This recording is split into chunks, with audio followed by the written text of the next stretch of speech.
Hello everyone, welcome to my channel Science with Preeti. Today we will discuss about gravitation of standard 9th physics. Okay, so in our daily life हमेशा हम लोगों ने observe किया है कि जब किसी ऑब्जेक्ट को अगर किसी सर्टेन हाइट से ऐसे रिलीज़ करे तो वो नीचे की धरती की ओर ही गिरेगी, या फिर अगर उसे अपवर्ड डायरेक्शन में अगर उसे थ्रो करे तो वापस वो धरती की ओर ही नीचे गिरती है, डाउनवर्ड डायरेक्शन में। क्लियर?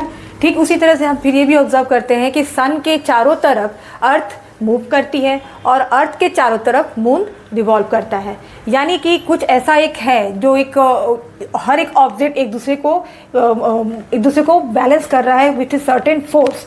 वो फोर्स जो है उन्होंने इस सर्टेन फोर्स को जो न्यूटन ने है उसे नाम दिया ग्रेविटेशनल फोर्स, क्योंकि जब वो एक पेड़ के नीचे बैठे थे तो जब उनके ऊपर एक जब एप्पल गिरी तो उन्होंने उस एप्पल जब गिरी तो जब उन्हें चोट लगी तो उन्हें ये महसूस किया कि जब इस धरती जो है, ये जो अर्थ है, उस एप्पल को अपनी ओर अट्रैक्ट करती है तो क्यों नहीं वो अगर ये जो अर्थ है वो मून को भी अपनी ओर अट्रैक्ट करता है, क्यों नहीं मून भी अर्थ की ओर गिर पड़ता है उसकी ओर। तो इसे उन्होंने मॉडिफाई किया, कुछ एक्सपेरिमेंट किए। तो फिर उन्होंने क्या किया कि एक स्टोन लिया, उसको ऐसे धागे से बांधा और उसे ऐसे राउंड सर्कुलर पाथ में उसे इसको रिवॉल्व किया। उसको जब उसने सर्कुलर पाथ में उस स्टोन को जब उन्होंने मूव किया तो उन्होंने क्या देखा कि कुछ एक फोर्स है जो एक दूसरे के ऊपर लग रही है। तो जो फोर्स जो सेंटर से उस ऑब्जेक्ट की ओर लग रही थी वो हो गई थी ग्रेविटेशनल फोर्स, उन्होंने नाम दिया।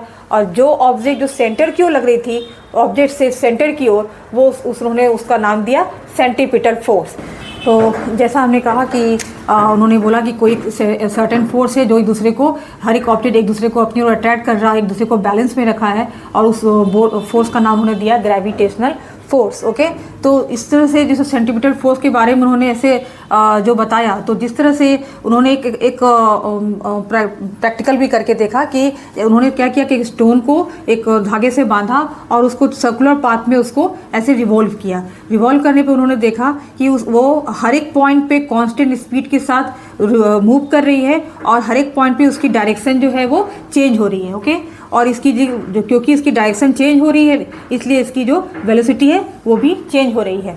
ओके, सो एक फोर्स है जो सेंटर की ओर काम कर रही है, वो सेंटर की ओर जो फोर्स लग रही है उसे उन्होंने क्या नाम दिया, सेंट्रीपिटल फोर्स। और इसी फोर्स की वजह से उन्होंने समझा कि ये जो है वो मून वो अर्थ की तरफ नहीं गिर सकता है, क्योंकि इसके बीच में भी एक फोर्स लग रही है जो है सेंट्रीपिटल फोर्स। यानी कि ये जो ऑब्जेक्ट है, ये जो अर्थ है, अर्थ से जो मून पे जो फोर्स लग रही है वो हो गई ग्रेविटेशनल फोर्स, और जो मून से जो अर्थ पे जो फोर्स लग रहा है उसे कहेंगे सेंट्रीपिटल फोर्स। ओके, और जो हैवियर ऑब्जेक्ट होते हैं उसमें लार्जर फोर्स एक्सर्ट होते हैं। क्लियर? ये इस तरह से उन्होंने कंक्लूजन निकाला।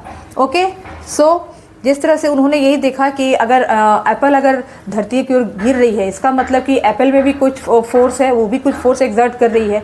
तो बस यही उसका कंक्लूजन था कि क्योंकि एप्पल की जो मास है, जो एप्पल की जो वेट है वो बहुत ही नेग्लिजिबल है, बहुत ही कम है। जैसा कि उन्होंने कहा, न्यूटन ने कहा कि यूनिवर्स में हर एक ऑब्जेक्ट एक दूसरे को अट्रैक्ट कर रहे हैं, तो उनके अपने अपने एक मासेस भी हैं और वो दोनों मास जो है एक दूसरे को एक सर्टेन डिस्टेंस से एक दूसरे को अट्रैक्ट करते हैं। तो उनके जो मासेस हैं और उनके जो बीच में जो डिस्टेंस है उसके अनुसार उन्होंने एक लॉ निकाला जिसे उन्होंने नाम दिया यूनिवर्सल लॉ ऑफ ग्रेविटेशन। तो ये क्या है, इसकी स्टेटमेंट क्या है, every body in the universe attracts every other body with a force which is proportional to the product of their masses, okay, and inversely proportional to the square of the distance between them. Okay, और जो force जो लगती है वो दोनों ही object की जो centre से जो लाइन ज्वाइन होती है उसकी ओर लगती है। क्लियर? कंसिडर करते हैं कि एक ऑब्जेक्ट है ए और दूसरा ऑब्जेक्ट है बी।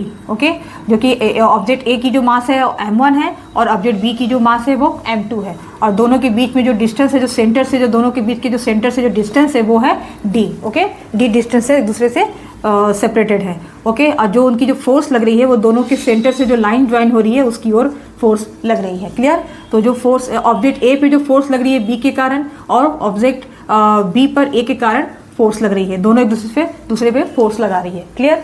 सो इस तरह से जब हम क्या देख रहे हैं कि जो फोर्स है according to universal law of gravitation, तो फोर्स क्या है, force is directly proportional to product of the masses. Okay, ये उन्होंने ये रूल दिया और उन्होंने क्या बताया कि जो उसकी डिस्टेंस है उसके स्क्वायर ऑफ द डिस्टेंस के इन्वर्सली प्रोपोर्शनल होती है। फोर्स क्या होती है? Inversely proportional of the square of the distance. Okay, so equation 1 और इक्वेशन 2 को अगर कंबाइन करते हैं, okay, combining, okay, combining equation 1 and equation 2, we get that, okay, F is equal to एक ग्रेविटेशनल कांस्टेंट G ले लेते हैं और दोनों को कंबाइन करेंगे तो क्या देख रहे हैं? m1 into m2 by D square. ठीक है, उसके डिस्टेंस के इसके क्या है? वो इन्वर्सली प्रोपोर्शनल है square of the distance between them. Okay, so ये दोनों को कंबाइन करने पे हमें क्या रिलेशन मिल रही है? F is equal to G m1 into m2 by D square. वहाँ G क्या है? ग्रेविटेशनल कांस्टेंट है। Okay, okay, so G is a gravitational constant which is also called universal gravitational constant. Okay, so इसकी क्या importance है मैं इसके बाद में इसके नेक्स्ट में बताऊंगी। सो G इज का जो वैल्यू है क्या होती है? 6.673 into 10 to the power -11 newton metre square पर kg square. Okay, okay, so from equation 2 we see that gravitational force is inversely proportional to the square of the distance between the two bodies. okay, तो अगर इसके distance को अगर पहले इसके distance को अगर डबल करें तो ग्रेविटेशनल फोर्स क्या हो जाएगी? अगर दो जो ऑब्जेक्ट है ए और बी, इसके बीच के डिस्टेंस जो डी है, इसको अगर हम डबल करें तो क्या होगा? डबल हो जाने से क्या हो जाएगा? ये 1/4 टाइम्स हो जाएगी। ग्रेविटेशनल फोर्स जो है वो 1/4 टाइम्स हो जाएगी। ठीक है, और अगर इसके बीच के डिस्टेंस को अगर हाफ कर दें तो क्या होगा? 1/2 ऐसे लिखेंगे फॉर्मूला में, ये इक्वेशन 2 में, और उसके बाद ये क्या हो जाएगी? 1/4, ये रेसिप्रोकल हो जाएगी। तो क्या हो जाएगी? ग्रेविटेशनल फोर्स ये क्या हो जाएगी? 4 टाइम्स हो जाएगी। ओके, हाफ करने पे इसकी ग्रेविटेशनल फोर्स क्या हो जाएगी? 4 times. Okay, so from equation 1 we see that gravitational force is directly proportional to product of their masses m1 and m2। तो इसमें अगर एक मास को अगर डबल करें, ओके, सपोज करो कि m1 को हमने डबल कर दिया तो ग्रेविटेशनल फोर्स भी क्या हो जाएगी? डबल हो जाएगी। क्लियर? अगर दोनों ही मासेस को अगर डबल करेंगे तो फिर क्या हो जाएगी? ग्रेविटेशनल फोर्स 4 टाइम्स हो जाएगी। ओके, m1 मासेस के 4 टाइम्स के इक्वल हो जाएगी। क्लियर? सो इम्पॉर्टेंस क्या है? Universal law of gravitation. Gravitation को यूनिवर्सल क्यों बोलते हैं? क्योंकि इस अर्थ पे हर एक चीज़ में, दो बॉडीज़ के बीच में, चाहे वो अर्थ हो, चाहे वो मून हो, उसके बीच में, ओके, चाहे सन हो, चाहे अर्थ हो, उसके बीच में, या इस यूनिवर्स में जितने भी जो ऑब्जेक्ट्स है एक दूसरे के बीच में कुछ फोर्स अट्रैक्ट करती है जो कि है ग्रेविटेशनल फोर्स। इसलिए इस यूनिवर्स में हर एक बॉडी एक दूसरे को फोर्स से अट्रैक्ट करती है, एक दूसरे को बैलेंस में रखती है। इसकी वजह से इसे क्या कहते हैं? Universal gravitational force. Okay, so इसके इम्पोर्टेंस क्या है? The force that binds us to the earth. इसी की वजह से हम लोग फॉर्मली ग्राउंड पर स्टैंड कर पाते हैं। ओके, इस ग्रेविटेशनल फोर्स की वजह से ही। नहीं तो हम लोग क्या करेंगे? अगर एटमॉस्फेयर ना हो, ग्रेविटेशनल फोर्स ना हो, जो एटमॉस्फेयर भी हमारे अर्थ पे है वो भी ग्रेविटेशनल फोर्स की वजह से ही है। ओके, अगर ग्रेविटेशनल फोर्स, अगर एटमॉस्फेयर हमारे अर्थ पे नहीं हो ग्रेविटेशनल फोर्स की वजह से, फोर्स ऑफ अट्रैक्शन की वजह से, तो क्या होगा? सब उड़ने लगेंगे, कोई भी एक जगह नहीं रहेगा और कोई इसमें किसी की आवाज़ भी नहीं सुनाई देगी जैसे कि स्पेस में होता है। ओके, सो ये हो गई फर्स्ट पॉइंट। सेकंड क्या है? The motion of the moon around the earth. तो ये जो अर्थ और मून के बीच में, ये जो जैसे कि अर्थ है और ये जो मून है, ओके, ये मून है, तो ये जो इसके चारों तरफ जो घूम रही है, ये जो मून अर्थ के चारों तरफ घूम रही है, तो ये जो ग्रेविटेशनल फोर्स ऑफ अट्रैक्शन ही है जिसकी वजह से ये यूनिफॉर्म स्पीड से इसके चारों तरफ मूव कर पाती है, रिवॉल्व कर पाती है।